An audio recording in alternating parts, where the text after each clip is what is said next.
Welcome to On Roads Less Travelled Off-Road Adventures. In this video we're heading to Wyperfield National Park. We'll show you the campgrounds, sand dunes and tracks, as well as park information that you'll need for your visit. We're here at Rainbow and we're just about to go into Wyperfield National Park. We're just entering Wyperfield National Park. And this is where we're going to air down. Spinifex in seed. We're going down to 15 psi. You can set the psi that you want and put them on and it automatically stops at that psi. Wyperfield National Park is located in the flat, semi-arid northwestern corner of Victoria. It is 450 kilometres northwest of Melbourne and covers an area of 3,570 square kilometres of mallee, woodland and heathlands. We've had recent rain, so we expect that there's going to be a bit of water on the track, but it should make the sand a bit firmer as we travel as well, which will be good. We're currently travelling down the north-south track. Where are we headed, Greg? Snowdrift Camp, but we're going to go via Casuarina Camp. Wyperfield National Park is in the Mallee region of Victoria, and close by are Big Desert and Little Desert and also Whale State Park. Now if you're new to driving in the sand, these deserts are excellent places for you to test and hone your skills. I remember Whale State Park had a really deep sand track that we went through. That would be great to get some practice in. Some of the tracks have quite deep sand and these are interspersed by basins of clay.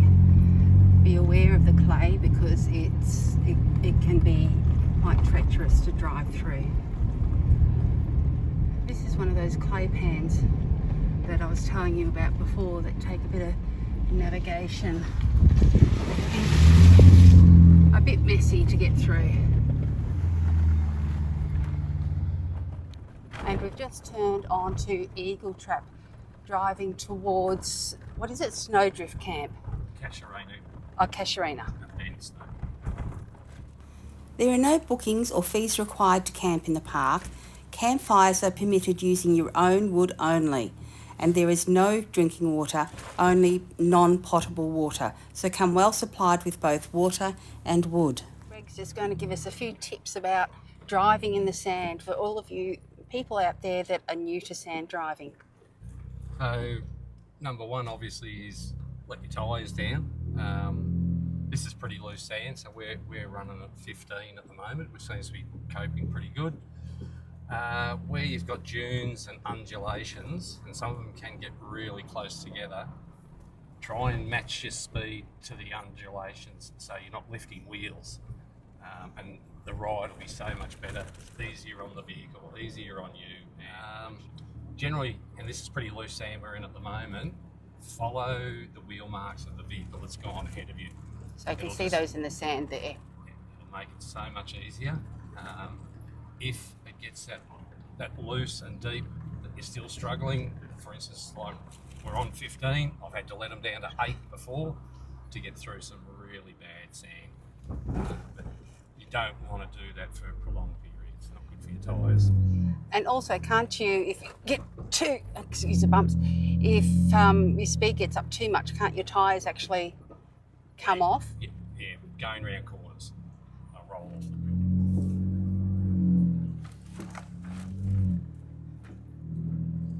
Oh, look at that beautiful mouth. Hello. Isn't he beautiful? I'll let him go on his way, make sure he's safely across the road. There's a little goanna. I reckon he's going to run when I get it. The park is accessible by both two-wheel drive and four-wheel drive vehicles, though many of the tracks and some campgrounds are only accessible by four-wheel drive. There are no vans or trailers permitted along the tracks. This is at the intersection of Moona Track and Baring South Track. Oh.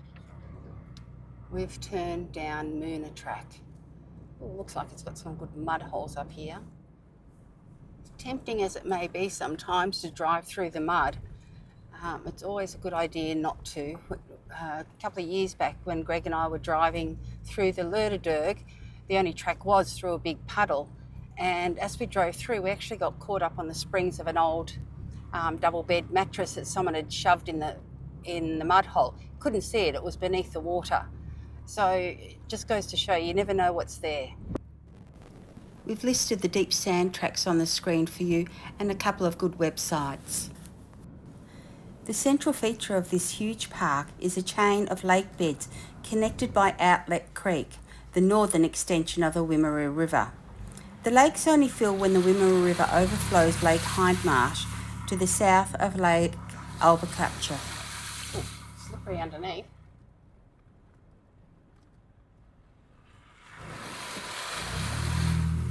I reckon this is our turn off. Yep.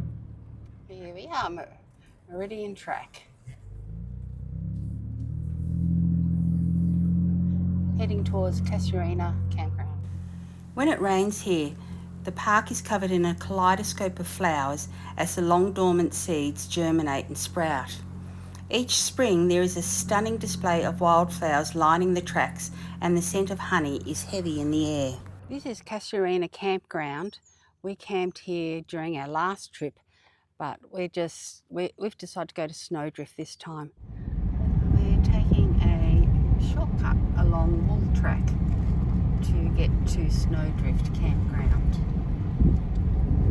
And we're just driving into Snowdrift Campground.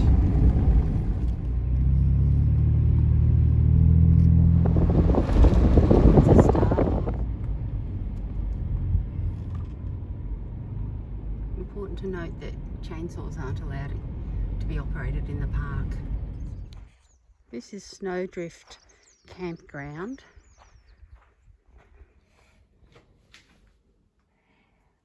And Mr.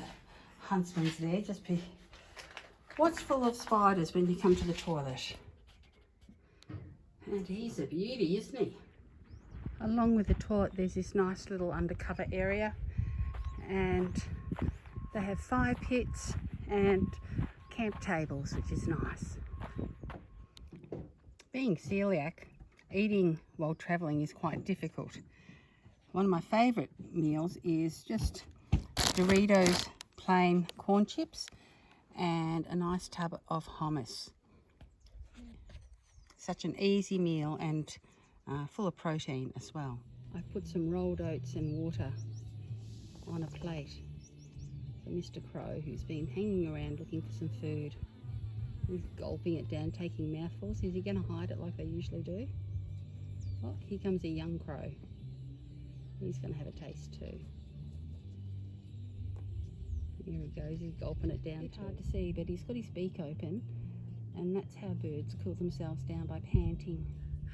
I've just climbed up this sand dune. That's where we are camped. Beautiful view from up here. So these are the sand dunes at Snowdrift Campground at Wyperfield National Park. I'm just going for a bit of an explore. That looks like the highest point, so that's where I'm headed. It's pushing 30 degrees here today, so quite warm. But looks like the dunes go on for a little bit, but not a long way. You can see for miles up here. Look at that.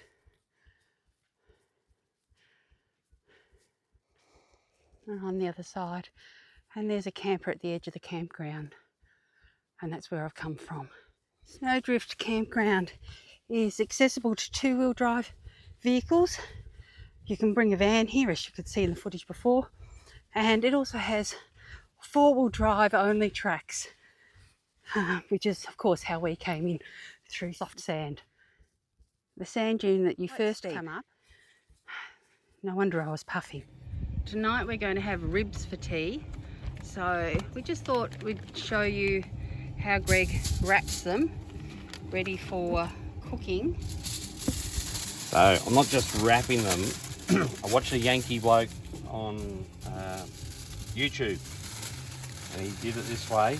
And what you're doing is you're actually building a miniature pressure cooker. So I double wrap them. So seam down. Seal them all up.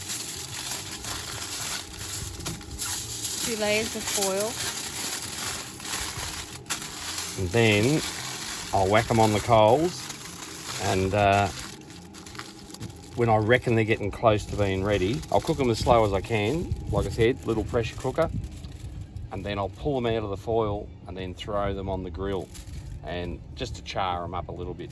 They're really nice that way. And I see that you've got them cryovac. Why do you cryovac them? So, beauty of cryovacking is you only need to keep them chilled and they'll last a lot longer. Obviously we keep them in the fridge and they're at their 1 degree, maybe -1 sometimes. It lasts for weeks. We cryovac everything. I've got steaks in there. What else have I got that's cryovac? Chicken wings. Just lasts so long. So before we leave on every trip, Greg has a big cryovacking session, and he cryovacs everything all our meat that we bring. So that's the cryovac product. Sometimes it can be a bit messy with marinated foods, but if you do it right, it works perfectly. And you just got it from Aldi, didn't you? Yeah, Aldi bags. Good old Aldi. Pre-sealed bags.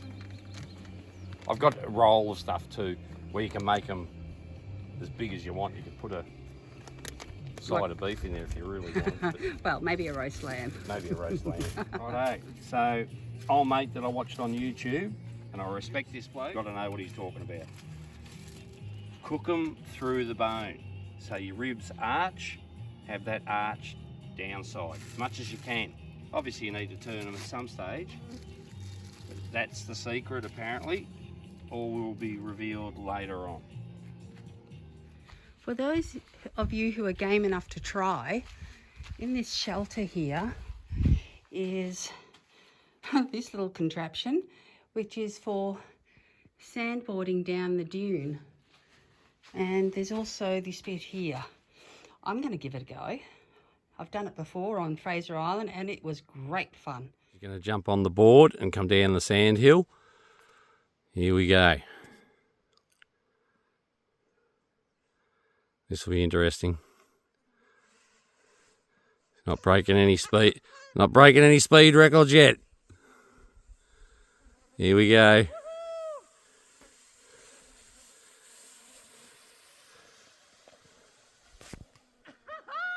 Righto, so they've been on about an hour. I've probably cooked them for 40 minutes on the bone side and then 20 on the meat side. I just work on the sizzle theory. I can hear them sizzling away in there. Now I'll unwrap them and put them straight on the grill for probably only 5 minutes or so. Let's have a look.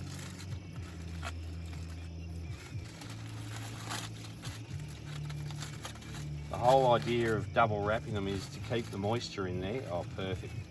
Let's have a look. So the moisture's in there, and now, depending on how you like them, put a char on them. Just like that. We usually get our ribs from the butcher at the marketplace in Bendigo, or what's that other meat place? Zing Zing. And they're gluten-free too. So for all you celiacs out there, yum. So as you can see, they're starting to char up already. They've still got the moisture in them. Flip them over a couple of times. Now while they're in the foil, I know I was saying I'll work on the sizzle theory, but you can also use the 3 can theory. What, 3 cans of beer? Yeah, it works. It works at 160 degrees. I like that. Finished product. They've been probably 7 minutes just on the grill. Just enough to dry them off a bit. I just like them that little bit crunchy on the outside. Ready to cut up and eat, as far as I'm concerned. Yum. Nice and tender. Perfect.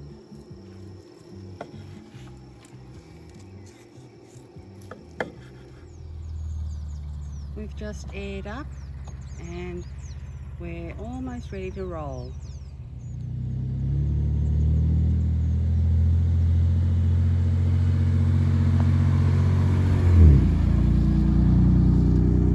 Just left Snowdrift Camp in Wyperfield National Park, heading to Pinaroo, go and fuel up, and then we're going to hit the border track, and it should be a good day's driving.